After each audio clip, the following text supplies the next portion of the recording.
Après l'attaque du 1er juillet 2025, les groupes armés terroristes ont une nouvelle fois pris pour cible des sites industriels dans le cercle de Bafoullabé à l'ouest du pays, tôt dimanche matin.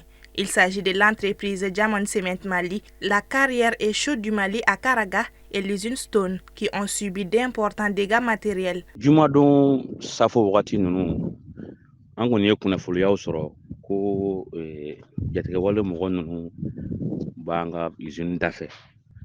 Ala y'a kɛ o mana o jumadon samedi fana o mana donc kunu sɔgɔmada fɛ 6h30 wagati de kɔni marifa mankan de kɔni y'an wuli o kɔni y'an ka chargeur 3 jeni donc an bɛ wagati min na ko sisan kɔni étranger 2 b'u bolo Ghanéen 1 ani Togolais 1. Cette attaque n'est pas un cas isolé. Depuis plusieurs mois, les groupes terroristes multiplient les actions contre les infrastructures économiques, mines, usines, chantiers et axes stratégiques, avec pour objectif de fragiliser l'économie nationale, décourager les investisseurs et priver l'État des ressources essentielles. Passer 2 heures dans les fils pour avoir du carburant, ça veut dire qu'il y aura 2 heures d'absence sur son lieu de travail. Donc franchement, cela a un impact sur l'économie.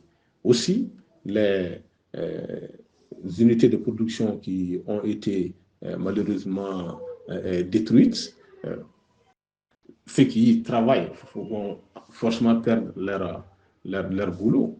Et la production aussi va s'arrêter dans ces différentes usines. Et l'apport de ces usines en matière d'impôts, en matière de taxes et autres, va avoir forcément un impact dans l'économie de la zone. Dans un contexte sécuritaire toujours fragile, la protection des infrastructures économiques apparaît désormais comme un enjeu majeur pour les autorités, un défi sécuritaire mais aussi économique pour préserver la stabilité et le développement du pays.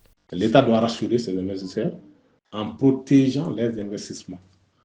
Ça veut dire quoi? S'il y a des unités ou des zones de production, c'est de permettre en tout cas l'installation des forces dissuasives pour protéger justement les investissements justement dans ces différentes zones.